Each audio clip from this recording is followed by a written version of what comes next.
हमारे जनप्रतिनिधियों ने बार बार आवाज़ उठाई, बार बार सरकार से मांग की, स्मार्ट सिटी के अधिकारियों को इस पर बार बार चेतावनी दी, यहाँ तक कि प्रधानमंत्री जी को पत्र लिखा। उस पर जो जांच करने के लिए टीम आई उसको भी इन्होंने अंधेरे में रख करके वो निर्णय करके आज वहाँ पर 7 वंडर बनाया, फूड कोर्ट बनाया और अन्य भी इस प्रकार के निर्माण किए जो कि घटिया सामग्री से निर्माण थे। उस पर एनजीटी और सुप्रीम कोर्ट के डायरेक्शन के बाद जब आज वहाँ पर बुलडोजर चल रहा है तो लगता है कि हमने जो शिकायत की थी, हम जो बार बार आग्रह कर रहे थे, निवेदन कर रहे थे, इसको लेकर हमने जो प्रदर्शन किए थे वो सच साबित हुए हैं। और अधिकारियों के इस दूरदृष्टिपूर्वक और तानाशाहीपूर्वक निर्णय का नुकसान अजमेर की जनता को हुआ कि अजमेर के लिए जो स्मार्ट सिटी का पैसा आया था वो आज मुझे खराब होता हुआ दिख रहा है और बड़ा दुख का विषय है। इस प्रकार के गलत निर्माण निश्चित रूप से अजमेर की जनता और माननीय प्रधानमंत्री जी के सपने को तोड़ने का षड्यंत्र जिन अधिकारियों ने किया, मैं मांग भी करता हूं। माननीय प्रधानमंत्री जी से मैंने जो चिट्ठी 2023 में भी लिखी थी, उस पर जब जांच यहां पर आई,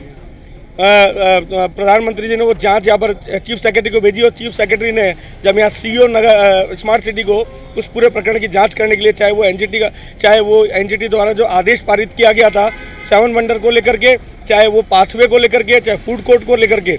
इनको पर जांच करके रिपोर्ट देने के लिए कहा गया था। उस फाइल को दबा लिया गया, उस जांच को दबा लिया गया। लेकिन अब सुप्रीम कोर्ट का डंडे के बाद में जिस प्रकार वहाँ कार्रवाई हुई है वो तोड़े जा रहे हैं, हटाए जा रहे हैं। देखिए 2021 से लगातार जिस प्रकार से स्मार्ट सिटी का पैसा जो केंद्र सरकार ने भेजा था, जिसके नोडल अधिकारी, नोडल ऑफिसर जो थे वो राज्य सरकार थी और राज्य सरकार में भी उसमें एडीए और नगर निगम का भी हिस्सा होने के बाद भी जो राजस्थान के सरकार के तानाशाही पूर्वक जो सरकार चल रही थी उसके निर्देश पर जो अधिकारी यहाँ पर लगे थे, उन्होंने उस स्मार्ट सिटी पैसे का जो बेवजह दुरुपयोग करके, जिस उपयोग के लिए वो पैसा आया था, जिस प्रकार से शहर का ब्यूटिफिकेशन होना चाहिए था, सीवरेज की समस्या हो, बिजली की समस्या का समाधान होना चाहिए था, हमारे 24/7 पानी आना चाहिए था और शहर के ब्यूटिफिकेशन को लेकर के जो निर्णय होने चाहिए थे उसकी बजाय जगह जगह उस स्मार्ट सिटी के पैसे का दुरुपयोग करके अवैध निर्माण किए गए। उस अवैध निर्माणों के खिलाफ, चाहे वो 7 वंडर हो, चाहे वो लेक फ्रंट स्थित फूड कोर्ट हो, चाहे अन्य निर्माण हो, उसको लेकर बार बार हमारे जनप्रतिनिधियों ने बार बार आवाज़ उठाई, बार बार सरकार से मांग की, स्मार्ट सिटी के अधिकारियों को इस पर बार बार चेतावनी दी, यहाँ तक कि प्रधानमंत्री जी को पत्र लिखा। उस पर जो जांच करने के लिए टीम आई उसको भी इन्होंने अंधेरे में रख करके वो निर्णय करके आज वहाँ पर 7 वंडर बनाया, फूड कोर्ट बनाया और अन्य भी इस प्रकार के निर्माण किए जो कि घटिया सामग्री से निर्माण थे। उस पर एनजीटी और सुप्रीम कोर्ट के डायरेक्शन के बाद जब आज वहाँ पर बुलडोजर चल रहा है तो लगता है कि हमने जो शिकायत की थी, हम जो बार बार आग्रह कर रहे थे, निवेदन कर रहे थे, इसको लेकर हमने जो प्रदर्शन किए थे वो सच साबित हुए हैं। और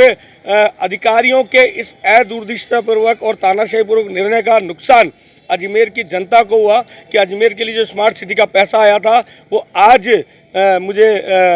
खराब होता हुआ दिख रहा है और बड़ा दुख का विषय है कि इस प्रकार के गलत निर्माण निश्चित रूप से अजमेर की जनता और माननीय प्रधानमंत्री जी के सपने को तोड़ने का षड्यंत्र जिन अधिकारियों ने किया, मैं मांग भी करता हूं। माननीय प्रधानमंत्री जी से मैंने जो चिट्ठी 2023 में भी लिखी थी, उस पर जब जांच यहां पर आई, प्रधानमंत्री जी ने वो जांच यहाँ पर चीफ सेक्रेटरी को भेजी और चीफ सेक्रेटरी ने जब यहाँ सीईओ नगर स्मार्ट सिटी को उस पूरे प्रकरण की जांच करने के लिए, चाहे वो एनजीटी द्वारा जो आदेश पारित किया गया था 7 वंडर को लेकर के, चाहे वो पाथवे को लेकर के, चाहे फूड कोर्ट को लेकर के, इनको पर जांच करके रिपोर्ट देने के लिए कहा गया था। उस फाइल को दबा लिया गया, उस जांच को दबा लिया गया। लेकिन अब सुप्रीम कोर्ट का डंडे के बाद में जिस प्रकार वहाँ कार्रवाई हुई है वो तोड़े जा रहे हैं, हटाए जा रहे हैं। वो ये प्रूव होता है कि अधिकारियों की तानाशाही, नाफरमानी, उनके जो केंद्र सरकार है उनके पैसे के आदेशों की अवहेलना का दुष्परिणाम सामने है। अगर वो पैसा ठीक ढंग से लगता तो अजमेर का ब्यूटिफिकेशन होता, स्मार्ट सिटी, क्योंकि 1000 करोड़ से ज़्यादा का पैसा यहाँ पर लगा, वो कहीं लगा हुआ दिखता नहीं है। केवल मात्र बिल्डिंग बनाने का काम स्मार्ट सिटी द्वारा किया गया, स्मार्ट सिटी के सीईओ द्वारा किया गया। जनप्रतिनिधियों की उपेक्षा की गई, चाहे वो हमारे उस समय के विधायक रहे हों, आज वो विधानसभा अध्यक्ष हैं, हमारे विधायक हैं अनीता बघेल जी, चाहे उस समय तत्कालीन महापौर हो, उप महापौर हो, सबके द्वारा बार बार मांग, सांसद द्वारा मांग करने के बाद भी ये मंत्री भूपेंद्र यादव जी जो हमारे वन एवं पर्यावरण मंत्री हैं, उन्होंने भी इसकी जांच हरदीप पुरी जी को दी थी। मैंने भी जो यूडीएस मिनिस्टर जो है केंद्र में उनको दी थी और प्रधानमंत्री जी के यहाँ से निर्देश आने के बाद भी बजाय कार्रवाई करने के अपने किए गए कृत्यों को छुपाने का प्रयास किया गया था। आज उसका परिणाम सामने है। मैं मांग करता हूं कि जिन अधिकारियों ने इस प्रकार तानाशाही पूर्वक केंद्र सरकार के पैसे को जो अजमेर के हित में लगना था, अजमेर की जनता के लिए लगना था, उसका दुरुपयोग किया, उन पर कार्रवाई की जाए। जो भी नियमानुसार कार्रवाई की जाए और जो नुकसान, आर्थिक नुकसान हुआ है, उसकी भरपाई भी उनसे करवाई जाए।